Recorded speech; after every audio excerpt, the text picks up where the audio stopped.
Porque qualquer coisa que a gente falava, ô negão, ô macaco, isso é muito feio.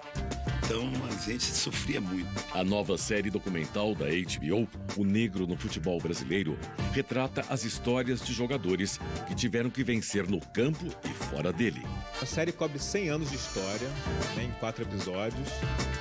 E daí uma das grandes dificuldades foi abrir mão de certas coisas que eram muito saborosas, muito interessantes, da história do Brasil, da biografia dos jogadores também, porque você começa a conhecer a vida pessoal de cada um, você começa a querer contar, né?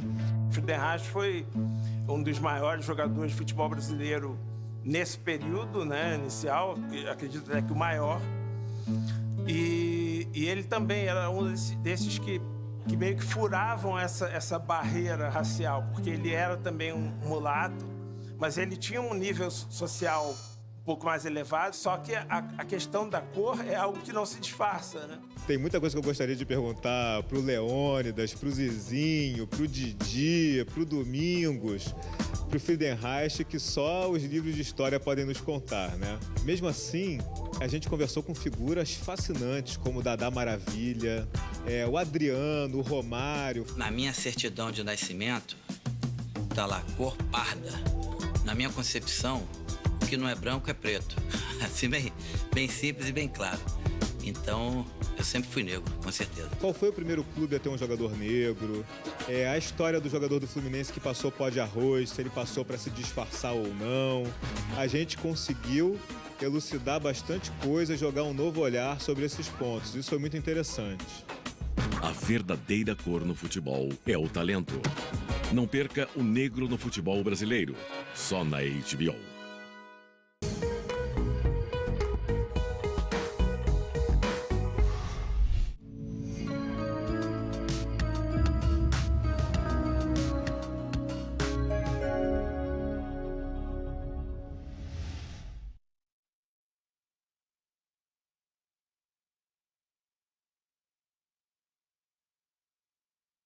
Já aconteceu de estar num clube, na base, e o treinador me dispensar e falar, olha, eu tô com 3 goleiros negros aqui e os caras estão pegando no meu pé e eu preciso dar um jeito. Fiquei bem chateado, mas eu já sabia, já convivia com esse tipo de situação, com essa história que goleiro negro não vingava no futebol. Acho que até o Dida alcançar onde ele alcançou, daí essa barreira foi rompida.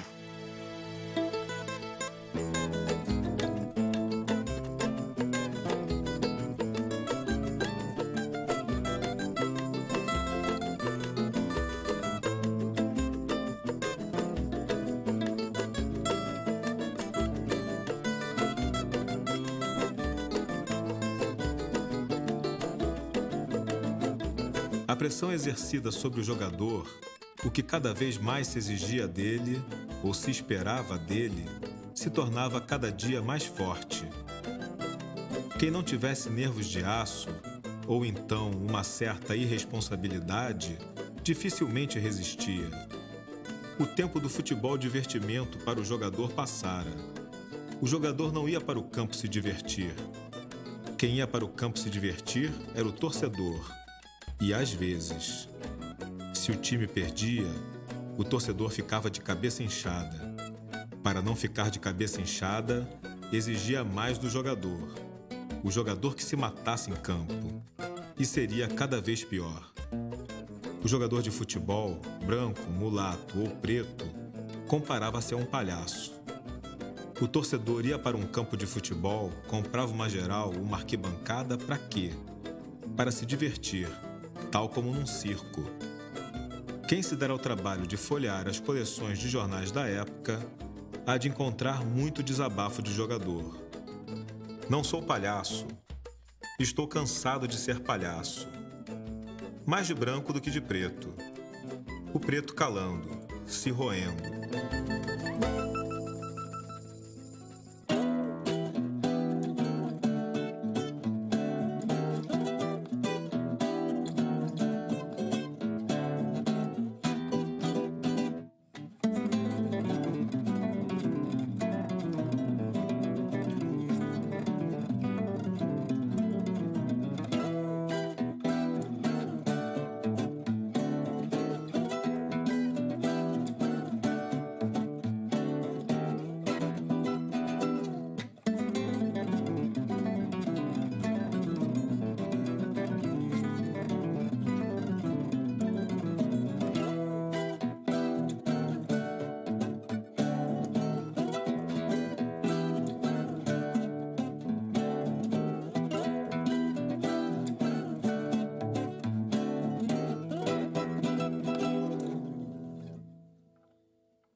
Fausto foi um dos grandes craques do futebol brasileiro, ali no final dos anos 20 para 30, né? Ele ficou conhecido como a Maravilha Negra, né? Ele foi campeão pelo Vasco em 1929. Ele era um craque, assim, também considerado fantástico. Ele era um chamado center half, né? Ele era um jogador que era o maestro do time em campo. Fausto, a Maravilha Negra, não se divertia jogando futebol. Pelo contrário, como ia se divertir se matando em campo? Quando acabava o jogo, estava quase sem fala. Fausto recebia o bicho, contava o dinheiro, tinha vontade de perguntar se não estava faltando. Quem ia saber, ao certo, se não faltava? O Cartola estava dando tudo ou estava dando apenas uma parte? O bicho variando, Fausto molhando a camisa do mesmo jeito. Nunca sabia quanto ia ganhar. Estava na vontade do Cartola dar mais ou dar menos. O pior era que Fausto não podia dizer nada. Para todos os efeitos, era um amador, vivendo do seu emprego, não jogando futebol por dinheiro, e sim por amor ao clube. Tudo ao contrário. Ele jogava futebol por dinheiro e não por amor ao clube. Ele era alguém que contestava muito. Ele contestava aquele sistema. Ele seria um desses jogadores que a gente viu recentemente, como um Romário, alguém contestador. Ele sabia que era craque e, por isso, ele contestava aquilo com que ele não concordava. Essa coisa da escravidão do jogador de futebol começa muito cedo. Os clubes passam a explorar isso a seu favor, de alguma maneira, ganhando dinheiro em cima dos jogadores com a renda dos jogos, que muito cedo passou a ser cobrado ingresso. Apesar de amador, né, o futebol desde cedo explorou o interesse das pessoas em assistir os jogos, né? E só quem não ganhava eram os atletas. O futebol você tinha que ser amador, né? Ou seja, você tinha que amar o esporte e não podia ter aquilo como profissão. A experiência do amadorismo, ela é uma experiência que interessa muito para os dirigentes de futebol, na medida em que os jogadores estavam submetidos a um regime de trabalho que era muito próximo ao que havia no tempo da escravidão. Então, o jogador, ele vinha, ele jogava, ele ganhava um trocado, ele ganhava um presentinho, alguma coisa do tipo, e era obrigado a se submeter aos caprichos dos dirigentes. A profissionalização era uma demanda urgente.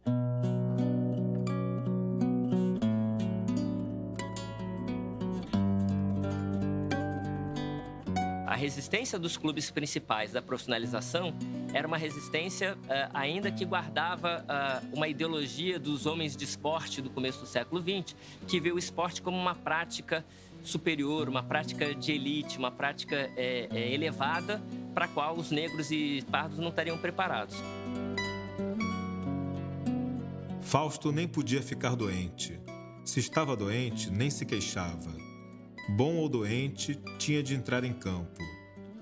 O jogador sentia-se preso, acorrentado, um condenado às galés. Mais do que isso, um escravo. Muito jogador se chamava de escravo, alimentando a revolta que crescia dentro dele. A revolta do branco, igual à revolta do preto. Pegar o Amilcar Barbuí, ele tem um relato muito interessante. Eu joguei bola a vida inteira, os clubes construíram seus patrimônios à custa do meu suor e hoje eu sou um pobre, eu sou um nada. Ele encerra a carreira dele em 1930, 1932, ele jogou futebol de 1908 a 1930, quer dizer, foram 20 e tantos anos jogando futebol e ele termina a carreira sem um pé de meia feito pelo futebol. E os clubes que ele jogou montaram suas praças esportivas. Alguém tinha culpa. De quem era a culpa? Era de quem não jogava, de quem ficava de fora. Não o torcedor espremido na geral, na arquibancada, mas do Cartola, o dono do futebol, que fazia a lei e acorrentava o jogador. Acho que é a cultura nossa, né? Acho que desde quando o futebol nasceu, foi criado e cresceu aqui no Brasil, acho que essa cultura já existe, né? De você ser sempre cobrado, de você não poder fazer outra coisa a não ser cheirar futebol, comer a bola. Então, existe essa cobrança bem maior e você acha que por isso você não tem tanta liberdade, às vezes, de expressar o que você pode fazer com mais naturalidade.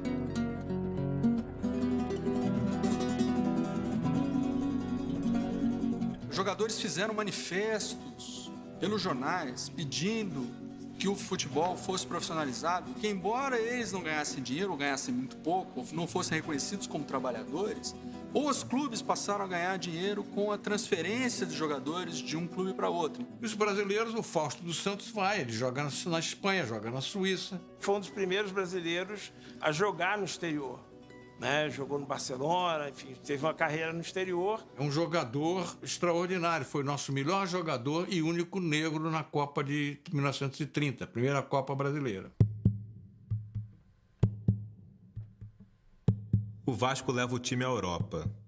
Uns jogos em Portugal, uns jogos na Espanha. Não passou pela cabeça de ninguém que Fausto podia ficar na Espanha. O Barcelona, porém, foi logo oferecendo 30 mil pesetas a Fausto. Era o momento de Fausto vingar-se. Não disse nada a ninguém, aproveitou o passeio até o fim. O Vasco ia partir de volta sem Fausto. Não houve apelo, não houve nada que fizesse Fausto mudar de ideia. O preço da revolta de Fausto.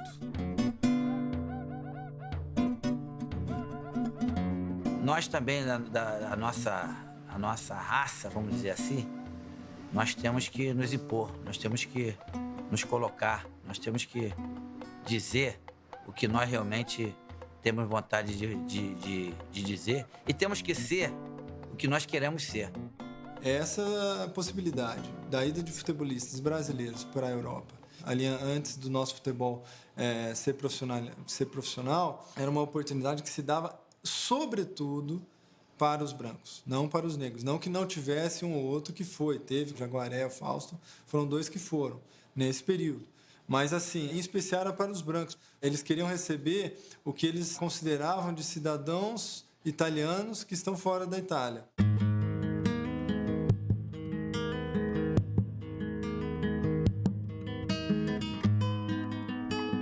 Todo navio que passava pelo Rio, a caminho da Itália, levava 1, 2, 3 jogadores de Buenos Aires, de Montevidéu, de São Paulo, para os clubes de Roma, de Gênova e de Turim, para a Itália de Mussolini.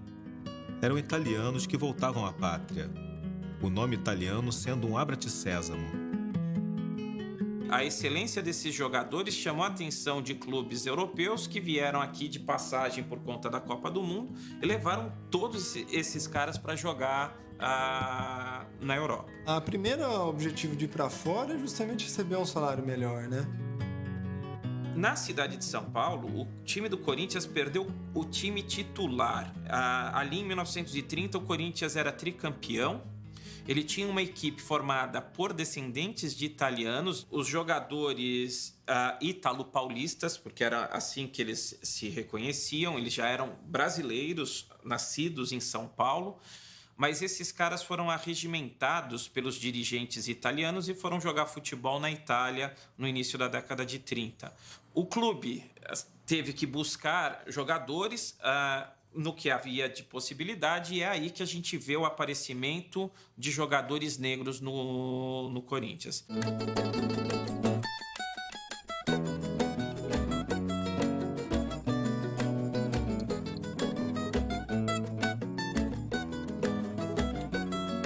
Os clubes começam a estranhar isso. Como é que vamos enfrentar isso? Abrir as nossas arquibancadas sociais para o negro? Para ele jogar no nosso time, ele tem que ser sócio. Como é que vamos resolver esse problema? Porque até aquele momento, o time era a representação do clube. Então, um jogador, ele era necessariamente um sócio do clube, portanto, um igual aos outros sócios do clube. Por isso, aceitar um jogador negro era aceitar como sócio um negro de origem social inferior. O profissionalismo inverte essa equação. No profissionalismo, aquele jogador negro não é mais seu igual, não é seu companheiro de clube. Ele é seu funcionário, ele é o trabalhador do clube. Então, ele não precisa mais ter essa suposição de igualdade.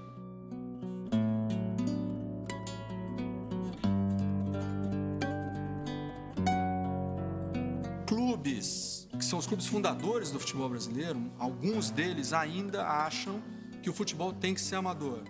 E tem, como eu disse, a necessidade, vista por outros clubes, de se reforçarem com jogadores, pagando salários para esses jogadores.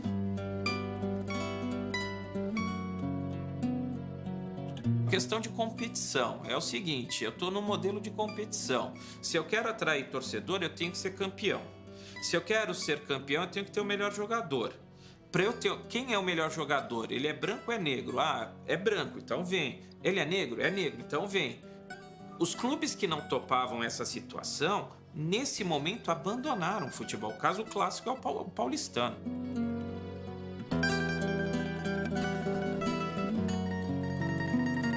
O paulistano chegou numa situação, olha, vai ter que profissionalizar. Se profissionalizar, o cara vai poder circular dentro do nosso espaço. Nós queremos isso? Não. Então a gente sai do futebol. Você pega, por exemplo, que o pioneiro do profissionalismo no Rio de Janeiro é o Fluminense, que era considerado o clube elegante de elite, o clube mais branco que tinha na época. O Fluminense vai liderar o profissionalismo exatamente por isso. Para poder usar o jogador profissional, não apenas para moralizar o esporte, acabar com o amadorismo marrom, mas para poder ter duas categorias: o sócio, que entra pela porta da frente, que vai ter todos os direitos que o associado tem, e o empregado, que é o jogador de futebol. Ele entra por outra porta, não pode frequentar a sede social, e assim o Fluminense é até por muitos anos e muitos anos.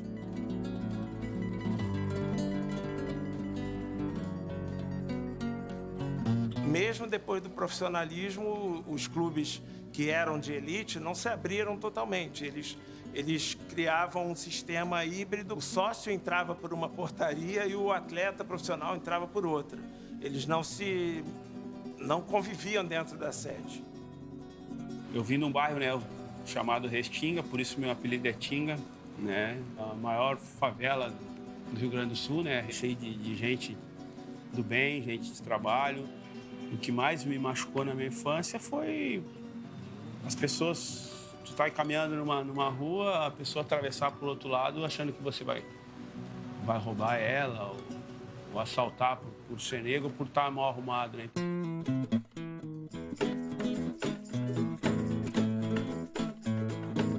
Não fazia mal o Fluminense botar um mulato, um preto no time, contanto que fosse grande jogador. Melhor branco, mulato ou preto, só grande jogador. E sem deixar de ser o que era, um clube de branco, de gente fina. Botava um preto no time, continuava o aristocrático clube das Laranjeiras. O preto jogava, ajudava o Fluminense a vencer, acabado o jogo, mudava de roupa e ia embora. Não havia perigo de preto frequentar a sede, aparecer numa soirée, num baile de gala do Fluminense. O jogador profissional, branco, mulato ou preto, era um empregado do clube. O clube pagava, toma lá da cá.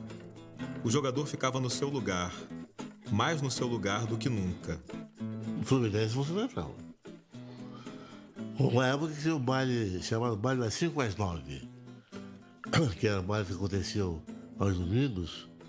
Grande orquestra Tabajara, orquestra no Marajoara, orquestra Oeste Cipó, tinha orquestra maravilhosa e a gente queria dançar. Fluminense, nem pensar, não entrava.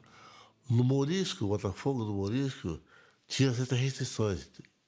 Deixava, mas dependia muito do olhar do cara, de que ninguém barrava ou não.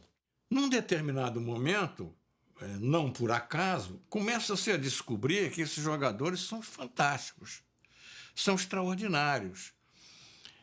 Tem o Fausto dos Santos, do Bangu, o Domingos da Guia, que também começa no Bangu. Logo depois vem o Leônidas da Silva. Estou citando esses três porque são três exceções que acontecem no futebol, mas por trás deles, ou ao lado deles, tem toda uma geração de jogadores negros de altíssima qualidade. O fato é que, graças a essa profissionalização, você vai ter os grandes craques negros surgindo e serem realmente os criadores verdadeiros criadores do estilo brasileiro de jogar futebol.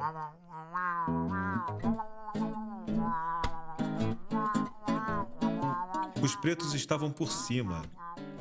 O escrete da Copa Rio Branco cheio de pretos. Domingos, Oscarino, Leônidas, Gradim, Jarbas. Nunca a CBD mandaram um escrete para fora com tantos pretos. Diga-se de passagem, fez de tudo para embranquecer o escrete, para botar Russinho ou Carvalho Leite no lugar de Gradim, para botar Nilo ou Prego no lugar de Leônidas. E quando acaba, Leônidas joga, marca os 2 gols da vitória brasileira. Todo mundo só queria saber de Leônidas e de Domingos. Um marcara 2 gols, o outro não deixara passar nenhuma bola. Os símbolos do futebol brasileiro, Domingos e Leônidas. À época, assim, anos 30, o Uruguai era a melhor seleção do mundo. E Domingos e Leônidas eram 2 desses grandes representantes da seleção, né? Da seleção brasileira. O Leônidas era já uma promessa assim, de craque de nível mundial, como se tornaria. Que o meu pai, ele foi campeão no Vasco, não tenho bem certeza o ano, e depois parece que ele foi para a Argentina jogar no Boca Juniors, jogou 1 ano lá, e depois jogou no Uruguai, jogou 1 ano também no Nacional, aonde ele recebeu esse apelido de Divino Mestre. Então, o que se falava muito é que ele tinha sido tricampeão em 3 países, que é uma coisa realmente difícil, né? O primeiro grande ídolo do estilo brasileiro de jogar é o Leônidas, eu diria o Leônidas e o Domingos, né? Acho que os 2 com características complementares. O Leônidas mais próximo da marca negra, da ginga, da malandragem. E o Domingos, pelo contrário, mais ereto, mais disciplinado, mas mantendo também a marca negra expresso na jogada. Ele saía driblando todo mundo na defesa, na jogada que ficou conhecido como Domingadas. Esse coroa que teve aqui, o Domingos, nosso time mais velho, era uma beleza. Fala dele, fala aquilo, por que ele era bom? Bem, ele adivinhava, não sei, pô. A bola parece que tinha imã. Ele fazia uma tabela nele, ou ele te roubava no primeiro toque, ou roubava no segundo. Ele parece que adivinhava o que íamos fazer. Ele era uma coisa muito séria, da guia. Ele sempre foi muito crítico, né? Porque eu, quando comecei, eu era um jogador que, como eu falei para você, eu tinha técnica, mas eu gostava de driblar, ficava driblando até perder a bola. Então, eu tinha muitos defeitos. E ele procurava sempre me orientar. Nesses 4 anos que eu tive lá em Bangu, jogando no Bangu, ele me orientava bastante. Ademir, você não pode fazer isso, está fazendo isso errado, está fazendo... Então, ele procurou me mostrar as coisas que eu tinha que fazer, mas que você também, sendo um jovem que está despontando, você também não faz, né?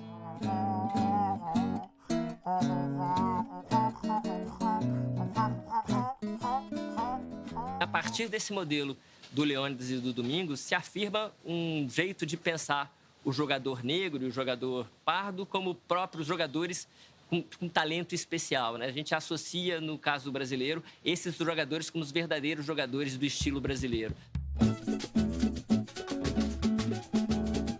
Não admira, portanto, que um time quase inteiramente de pretos fosse o campeão de 33. Para se ter uma ideia, 8 mulatos e pretos no time do Bangu. O Bangu nunca tinha levado um campeonato. Era um clube pequeno de subúrbio. O Fluminense, o Flamengo, o Vasco e o América convencidos de que o Bangu não ia fazer nada. Se o Bangu não levar um campeonato com amadorismo, quanto mais com o profissionalismo. Um time que custara uma ninharia. E o Bangu começou a vencer jogo atrás de jogo, tomou a frente do campeonato para decidir o título com o Fluminense.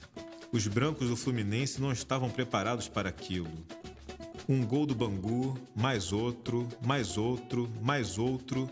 Parecia que o Bangu não ia acabar nunca de fazer gols.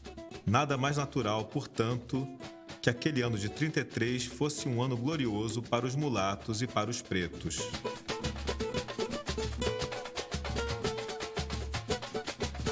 em 33, a partir do Gilberto Freire, existe a construção de que a mestiçagem, a incorporação do negro junto ao branco e ao índio, seria um diferencial essencial do Brasil, uma característica que singulariza o Brasil e dá a força da cultura brasileira. Vamos colocar aqui o Casagrande Senzala como uma grande referência ali para o Estado Novo, né? Para a intelectualidade brasileira da década de 30. A ideia de que aqui no Brasil você tem uma aproximação entre a Casagrande e Senzala.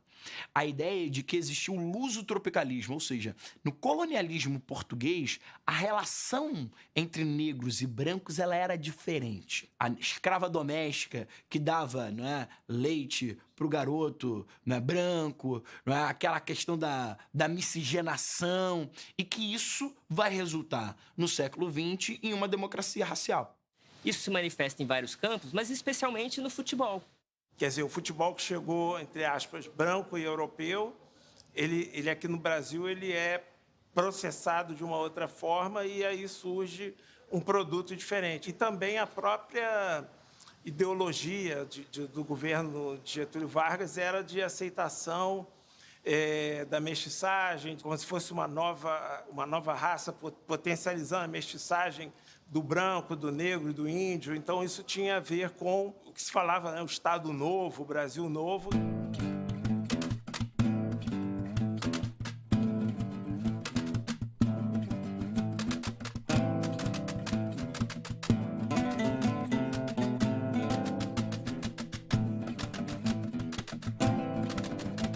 Vargas vai fazer aquilo que a gente chama de uma modernização conservadora. Então você tem a industrialização, né? Nós temos a tentativa de desestruturar o poder oligárquico vigente até 1930, não é? E principalmente uma inclusão das camadas mais baixas no processo político. Isso é algo muito importante que o Vargas vai fazer. Por quê? Porque o Vargas vai defender o trabalhismo. O trabalhismo ele vai associar o crescimento da nação ao trabalho, à valorização do trabalho. Quanto mais o brasileiro trabalha, mais, né, o Brasil cresce. Porque até então, no Brasil, né, quem era valorizado era quem não trabalhava, né? O trabalho manual era muito mal visto. E é nesse contexto que a figura do negro é resgatada.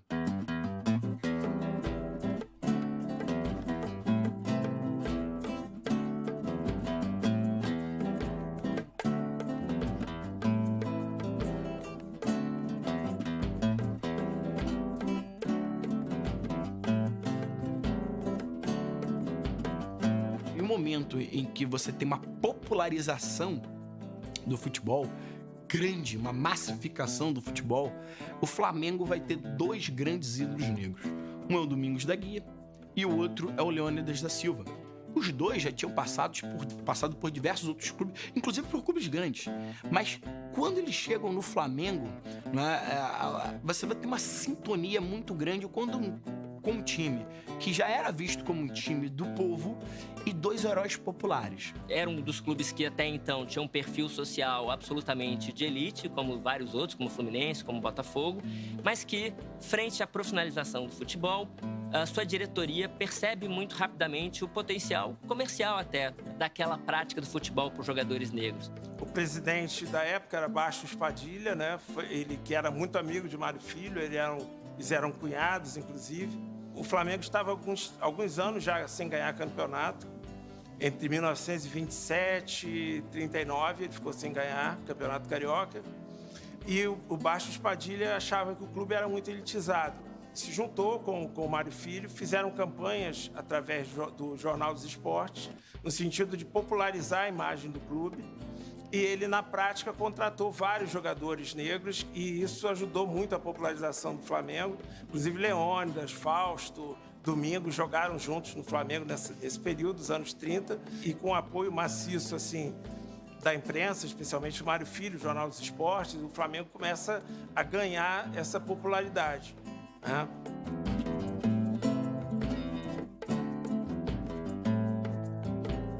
Soma isso a Rádio Nacional. O Vargas vai nacionalizar, não é, a rádio e você vai ter, não é, uma transmissão para o Brasil inteiro. Então o Brasil inteiro escutava os jogos do Flamengo com Leônidas e com Domingos. E principalmente, o narrador era o Ari Barroso, que quando o Leônidas fazia o gol, tocava sua gaitinha e transmitia uma emoção muito grande.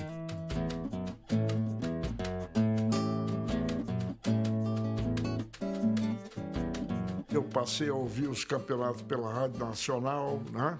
Que era a única rádio que chegava no Brasil inteiro.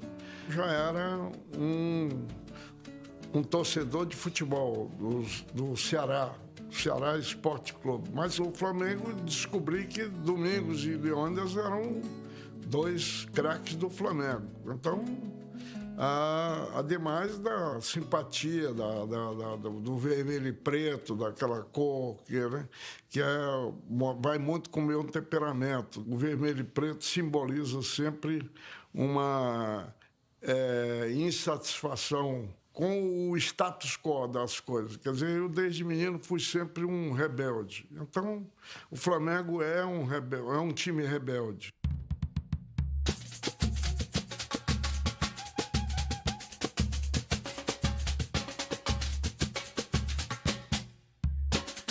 A vaia, o torcedor do Fluminense aguentava. Não aguentava, era o pó de arroz. Um grito de pó de arroz partia de lá, um grito de pó de carvão partia de cá. O torcedor do Fluminense querendo dizer que preferia ser pó de arroz a ser pó de carvão. Podia preferir, mas se ofendia com aquele pó de arroz. O torcedor do Flamengo não. Nem se incomodava com o pó de carvão. Orgulhava-se dos pretos que vestiam a camisa rubro-negra. Quando eu cheguei à vida adolescente, comecei a frequentar estádios de futebol na Bahia, primeiro o Campo da Graça, depois o estádio da Fonte Nova. Aí já os negros eram presença marcante no futebol da Bahia. Roliço, meia esquerda do Botafogo, Mituca, também atacante do Galícia, vários jogadores negros no Bahia, Evilásio. Basta também considerar que a presença do negro na Bahia é uma coisa considerável.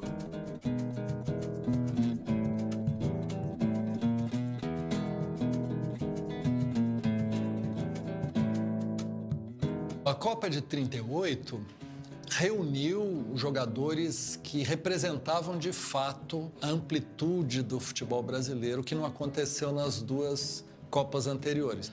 Uma seleção mestiçada e onde esse estilo de jogo pôde aparecer, e não só aparecer, como conquistar uma série de vitórias importantes que até então não existia nas Copas anteriores. A Copa do Mundo de 38 tinha uma vamos chamar, uma antivéspera política muito interessante na Europa. Interessante não, terrível, vai acabar em guerra. O time italiano faz a saudação fascista, joga de camisa negra, e os franceses reagem a isso. Há muito de elegerem o Leônidas, o seu jogador do coração, o seu ídolo favorito, né? É o fato dele ser exatamente o oposto do que os nazistas e fascistas pregavam na sua política pré-guerra, que acabaria em guerra. O Gilberto Freire se refere ao time brasileiro como o time anti-europeu. Ele diz o mulatismo flamboyant da seleção brasileira, a malandragem do jogador brasileiro. Então o Gilberto Freire faz uma análise porque vê o negro inserido ali, e é o negro que brilha na seleção brasileira. Não havia aqui quem não soubesse de cor o 5º gol de Leônidas contra a Polônia. Leônidas ajoelhado, amarrando a chuteira, o keeper polonês dá o tiro de meta. Leônidas se levanta e emenda a bola, gol do Brasil.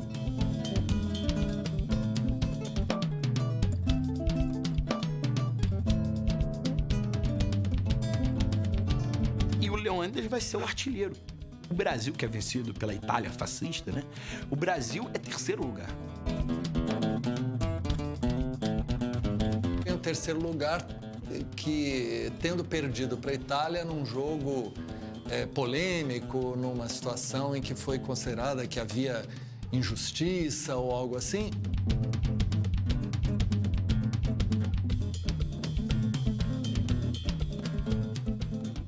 Copa de 38, o Domingos fez pênalti, agarrou o camarada pela cintura dentro da área, fez o pênalti no Piola. Ficou alucinado, porque os caras atacavam com 5 jogadores e ele e o outro zagueiro para marcar esses caras todos. Piola, ele chegou à linha de fundo, cruzou a bola. E a bola saiu pela linha de fundo. Eu, ao lado dele, ele me deu um toque no tornozelo para me provocar. E eu caí na armadilha dele. Eu deveria ter aceito o que ele me fez e caminhar para o campo sossegadamente. Não o fiz. Voltei-me e dei um pontapé no joelho dele. Ele aí fez aquilo que eu deveria fazer. Caiu, fez aquela cena. O juiz chegou para mim, o juiz era húngaro. Urururu. Tá bom, se o negócio é esse, eu vou sair de campo. E fui saindo. E o bandeirinha disse, não, Domingos da Guia, não, volta. Me falou Domingos da Guia em português. Eu voltei para o campo satisfeito.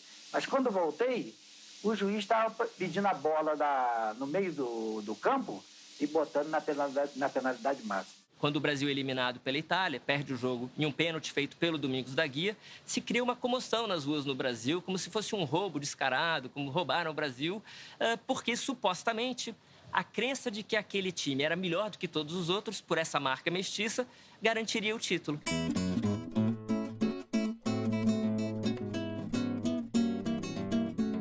Mas, de todo modo, que fez com que aquele terceiro lugar fosse comemorado como uma vitória triunfal e a Leônidas da Silva chegando e sendo aclamado ou levado nos braços do povo como um general vitorioso não o seria, né?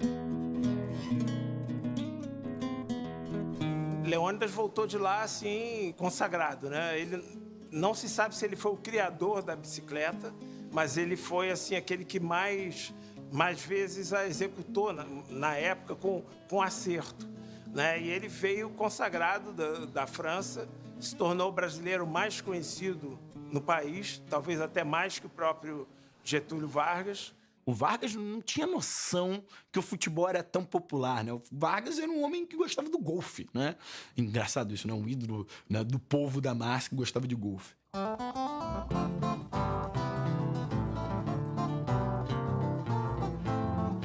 A paixão pelo futebol cresceu. A paixão por Leônidas. O melhor anúncio era um anúncio de Leônidas, fosse o que fosse. De uma pasta de dentes, de uma loção para cabelo, até de rádio, de geladeira. Um anúncio que chamava atenção. Não havia quem deixasse de ler. Quem tinha rádio de noite ligava para ouvir mais um capítulo da vida de Leônidas. Leônidas lia uma página por dia. O paulista esquecendo até que Leônidas era carioca. Podia ser carioca, mas era muito mais brasileiro. O Leônidas acaba sendo o jogador que mais se projetou nessa possibilidade de divulgação para além dos campos para esses jogadores negros. Ele era o brasileiro, ele era o cara naquela etapa da história do Brasil. Meu pai relutou muito em aceitar que o Pelé fosse maior, tenha chegado a ser maior do que o Leônidas.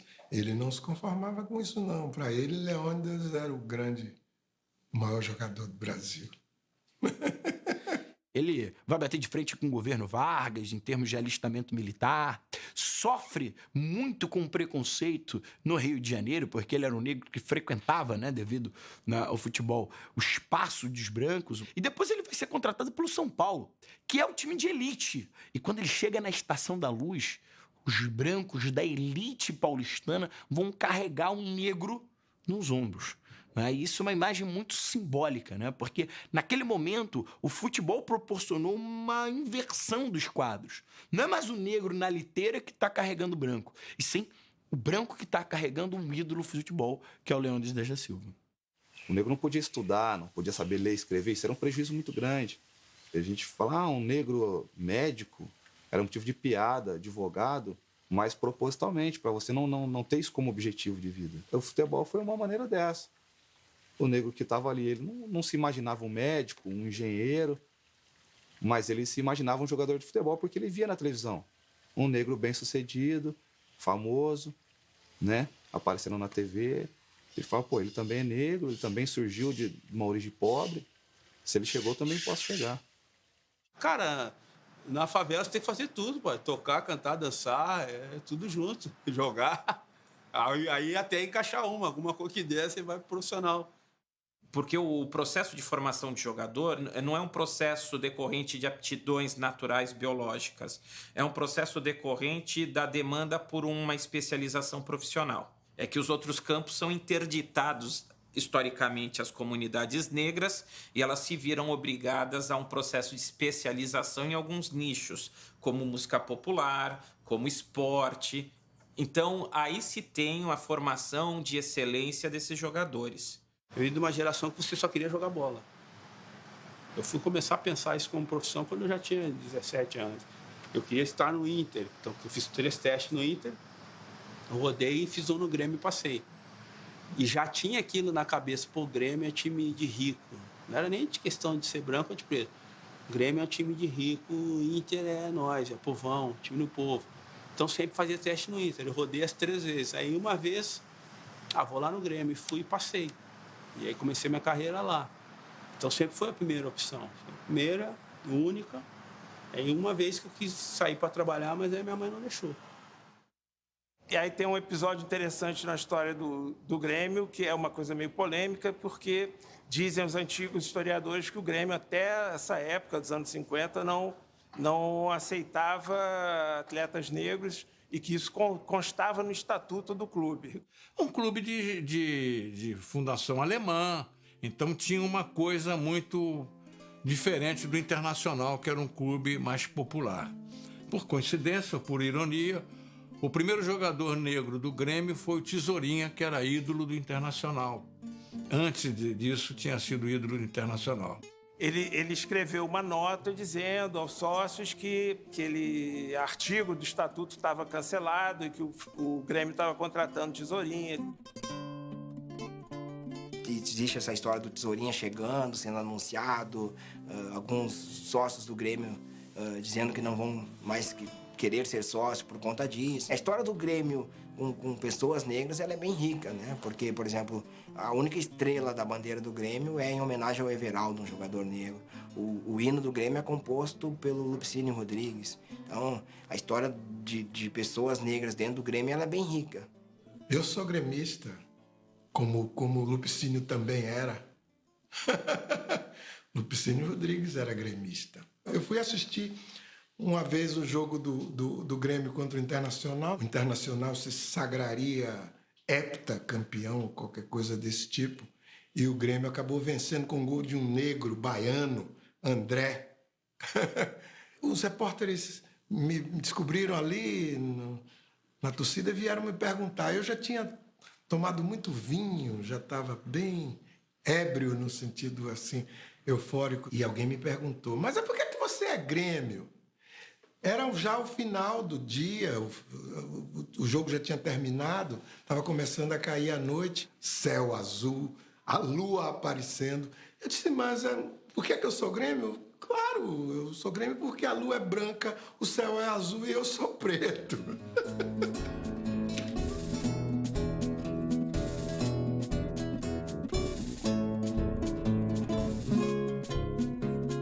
Em 1950, o Brasil é o escolhido para sediar a Copa do Mundo. Então aí é o ápice, assim, eu acho que é um ponto de virada muito importante na história do futebol brasileiro, ter sido a sede em 1950 e muito também em função de uma campanha muito forte que o Mário Filho fez na imprensa, né? Defendendo a candidatura do Brasil, e o Brasil consegue trazer a Copa. Todos os principais jogos, ouvimos no rádio, era um rádio de válvula, ouvimos toda a Copa com a irradiação, a narração de Ari Barroso.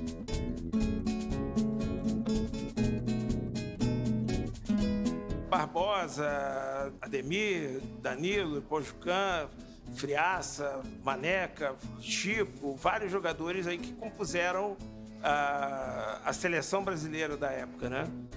Muitos desses jogadores eram mestiços, dizia-se aqui que eram brancos. Ademir, Jair Rosa Pinto, entendeu? Era um jogador e um Bauer, excelente jogador de São Paulo. Para mim, eu acho que jogador que merecia, de todos que eu vi, foi o Zizinho, porque ele foi o maior craque da sua geração. Ele é o cara que simboliza o futebol que vai da Copa de 38, porque ele estreia em 39, até a Copa de 50. Atrasou para Ademir, que atira, bateu no contrário, emendou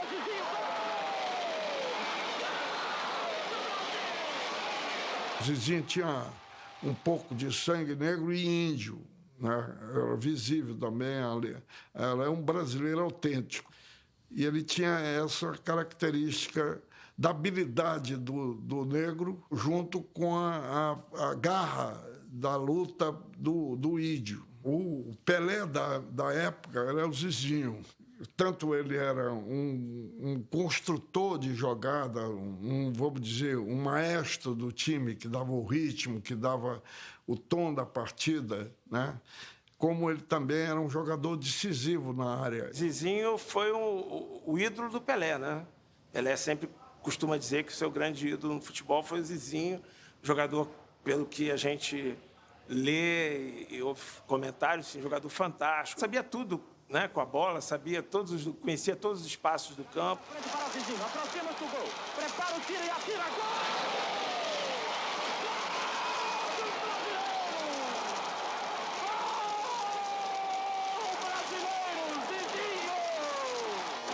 Sempre, a gente não pode esquecer que o racismo, de tempos em tempos, ele aparecia, né, de forma avassaladora, como ele vai aparecer na Copa do Mundo de 1950. Fizemos 2 partidas espetaculares contra a Suécia e contra a Espanha, espetaculares mesmo.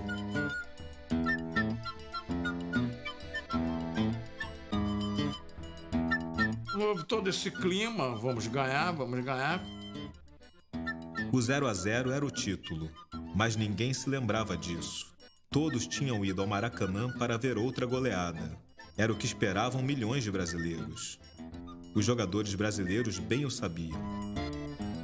Em 1950, o prefeito da nossa cidade, que fez o Maracanã, jogou isso em cima da gente na hora do jogo. Eu dei estádio a vocês, entendeu? Eu não tenho nem jeito de entrar no estádio. Eu paguei o Maracanã até há pouco tempo. Nenhuma carteira eu tinha para entrar no Maracanã. E ele disse que o Brasil e o Uruguai. Eu dei um estádio a vocês, exijo de vocês um campeonato. Isso que é mais... Tem mais responsabilidade se o cara jogou em cima de uma equipe de futebol que está entrando para jogar. Uma final de uma Copa do Mundo. É por isso que eu digo que a Copa do Mundo que esteja sempre fora do Brasil. Aqui vai ser de má responsabilidade para o jogador. Finalmente veio o gol de Friaça. Não era goleada, mas era um gol. Não era mais um empate. E o Maracanã como que se desintegrou. A multidão pipocava enlouquecida. Desconhecidos se abraçavam e beijavam. O Brasil era campeão do mundo. Além da vantagem do empate, o Brasil tinha a vantagem de um gol. Era só aguentar o 1-0, desistir da goleada, agarrar o título com unhas e dentes. Mas a multidão, desvairada, exigiu mais um. Era preciso aproveitar aquele momento, acabar com eles de uma vez. E os jogadores brasileiros foram para o mais um. Guidia avançou, Bigode foi recuando.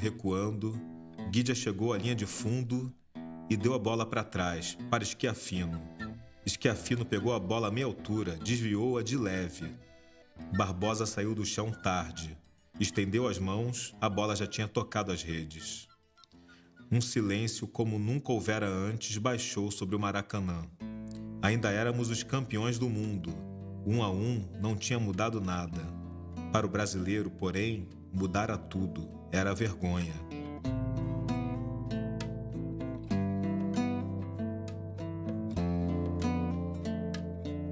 Que você narrasse para um jovem como é que foi o jogo de 50, vai dizer, mas era assim? Era. Cada um marcava o seu homem. O Bigode tinha que marcar o Giger, né? O Bauer de olho no Schiaffino. O Juvenal de olho no Míguez. O Danilo no Júlio Pérez. O Augusto no Vidal. Cada um com seu homem. Que hoje em dia no futebol as pessoas dizem, mas o que é isso?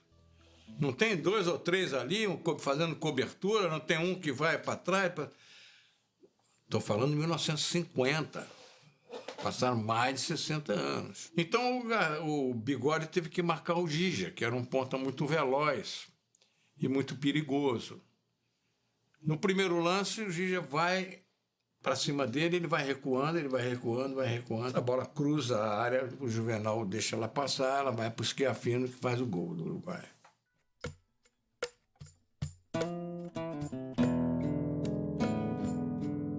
Lá embaixo no gramado, como num pesadelo, os jogadores brasileiros sentiram o peso esmagador daquele silêncio.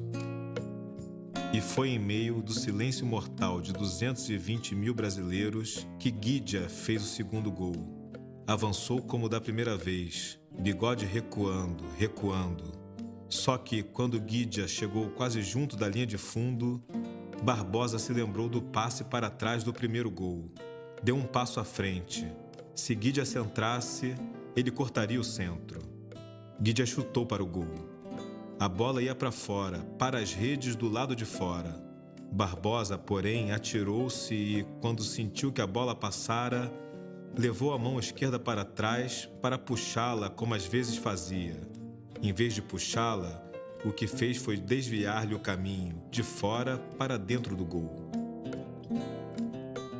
Tanto que a multidão só soube que era gol quando viu a bola lá no fundo das redes.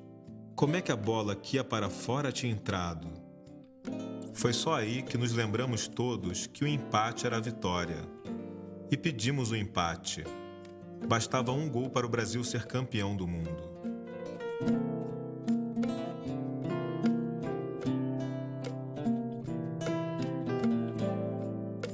A Copa foi uma coisa que foi uma tristeza muito grande, né?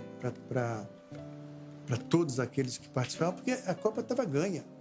Jogava pelo empate, né? Na nossa casa, fizemos o primeiro gol, e depois deixamos eles fazerem 2 gols. Aí no segundo gol é um gol que não dá para entender como é que aquela bola entrou. Então a tristeza foi muito grande. Foi uma tragédia brasileira, foi um drama brasileiro, mas nós somos absolutamente normais no futebol. Em campo, Obdúlio Varela puxava um pedaço da camisa sobre o peito para gritar para os jogadores brasileiros: "Esla Celeste! Esla Celeste!" Poucos eram os que não choravam. Os que não choravam deixavam-se ficar numa cadeira, num degrau da arquibancada, num canto da geral. Ou então esbravejavam, batendo no peito, apontando para o campo. Uns acusavam Flávio Costa, mas quase todos se viravam era contra os pretos do Screte. Barbosa e Bigode tiveram de sair quase escondidos do Maracanã. Flávio Costa também. Assim, 3 pretos foram escolhidos como bodes expiatórios: Barbosa, Juvenal e Bigode. Os outros mulatos e pretos ficaram de fora: Zizinho, Bauer e Jair da Rosa Pinto. Corria assim que os 3 responsáveis pela derrota brasileira tinham sido Barbosa, Bigode e Juvenal. 3 negros. Segundo Mário Filho, Barbosa só foi apontado assim como culpado porque ele era negro. E um outro que foi considerado culpado também pela derrota foi Juvenal, um outro jogador negro da seleção brasileira, a quem acusaram de ter levado um tapa de Obdúlio Varela, que era o grande, era chamado grande chefe, né, da seleção uruguaia, e que o Juvenal se intimidou com aquilo, e que o Uruguai cresceu. Então o Juvenal era um zagueiro limitado, mas não era um pé rapado também. Bigode era um bom lateral esquerdo na época, um jogador de carrinho, dava carrinho, esse negócio todo. Porque o Bigode era grosseiro, o futebol grosseiro. Ele não tinha nada do futebol do negro, né? Não há como negar o fato de que realmente o Barbosa falhou no lance, que o Bigode poderia ter marcado melhor, que também era negro, que o Juvenal poderia ter feito o acompanhamento da jogada, que também era negro. Mas, assim, permite que a gente ache que isso está além da coincidência, entende? De que os 3 negros realmente estavam envolvidos na jogada do gol do Uruguai, né? Mas isso foi uma ilação, que isso foi uma coisa que se juntou porque os 3 foram os 3 protagonistas do lance do segundo gol, que é uma consequência do primeiro. Bueno, cuando se pierde, siempre se trata de buscar algún culpable. Yo no creo que haya habido ningún culpable, ni Bigode, ni Barbosa. En el fútbol se gana los 11 y se pierde los 11. O sea, que Guilla estaba esa tarde en un momento muy feliz e era muito difícil de controlar. Acredito que na época alguém com certeza colocou a responsabilidade naquele gol, mesmo sabendo que o Brasil não é somente uma pessoa dentro de campo, né? Não é somente o goleiro o responsável. Acho que todos aqueles que atuavam naquele exato momento eram responsáveis por defender a seleção brasileira. Mas tinha que se culpar sempre alguém. Escolher o Barbosa, infelizmente, no meu modo de ver, erradamente. E o Barbosa foi um goleiraço, um extraordinário goleiro. Eu acho que foi também um dos grandes goleiros da história do futebol brasileiro, inclusive tecnicamente, né? Alguns lances que a gente assiste, o goleiro que vai de mão trocada, né? Por exemplo, fazer a defesa do lado esquerdo, usa a mão direita ou vice-versa. Isso é uma técnica usada por ele. Não interessa se na época outros documentos vão provar ou não que o Barbosa falhou ou que os negros foram os culpados da derrota de 50. O que interessa é que, ao longo do tempo, isso foi reproduzido e se tornou verdade, entende? Então, de uma certa maneira, isso está na memória coletiva como os negros como os culpados daquela derrota. A culpa é do negro, né? E a ideia de que com jogadores negros a seleção brasileira não iria conseguir ser campeã mundial porque o negro falhava. Eu vi quando eu comecei a ingressar na equipe profissional lá de Arapiraca, né?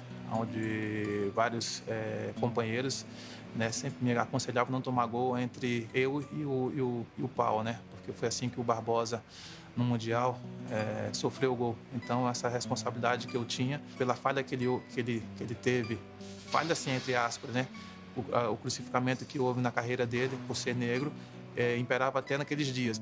E depois que eu comecei, na verdade, a jogar, eu comecei a perceber a dimensão que foi aquela derrota, a tristeza que foi, porque o Barbosa chegou a dizer que ele, parece que ele tinha sido culpado, né, de um crime, mas que não foi durante 4 anos ou 8 anos, foi durante 50 anos, ele sempre foi culpado daquele gol. Então foi muito triste.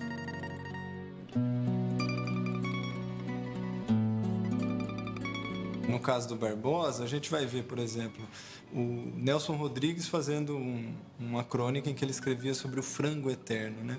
E esse frango eterno, ele ecoou por décadas, entende? O Nassara, na mesma época, fez uma charge sobre o frango do Barbosa, que era, basicamente, ele usava 2 cores, o branco e o preto, e assim, embaixo dele, em vez de uma bola, estava passando justamente o frango. Esse tipo de coisa acaba realmente se reproduzindo e indiretamente a imagem do negro é desvalorizada naquela posição dentro do futebol. É no inconsciente coletivo, né? Como uma vez eu ouvi do Flávio Costa, ele dizer assim, o Didi é um jogador presunçoso, ele não faz um passe da maneira normal, ele quer sempre dar um efeito, para dar de trivela, de não sei o que e tal. A imprensa, na época, achava o Barbosa presunçoso. Houve quem, editando erudição de futebol, lembrasse que a posição de goleiro, até prova em contrário, era mais para branco, para um Marcos de Mendonça, um Kuntz, um Nestor. Tudo branco. Os goleiros mulatos e pretos geralmente eram moleques. A discussão do goleiro ou do zagueiro, como negro como jogador e que ele não servia para a posição, remete a que tipo de discussão? Que, por exemplo, o goleiro é um cargo de confiança, que não se dá para confiar em negros, entende? Esse é um tipo de mentalidade que não é do futebol em si, isso é da sociedade, entende? Que isso aí vem de muito tempo atrás, isso vem da nossa história, da escravidão e tudo mais, e que não se pode confiar em negros. Isso está para além do jogo, né? E que, evidentemente, o jogo acaba reproduzindo isso de alguma maneira, né? Eu acho que, na verdade, eles usaram o Barbosa para poder alcançar um outro objetivo, que era o principal, né? Que era o negro no futebol, que isso era um problema até uma certa época. Acredito que a questão racial sim pesou, porque justamente por ser um goleiro negro, né?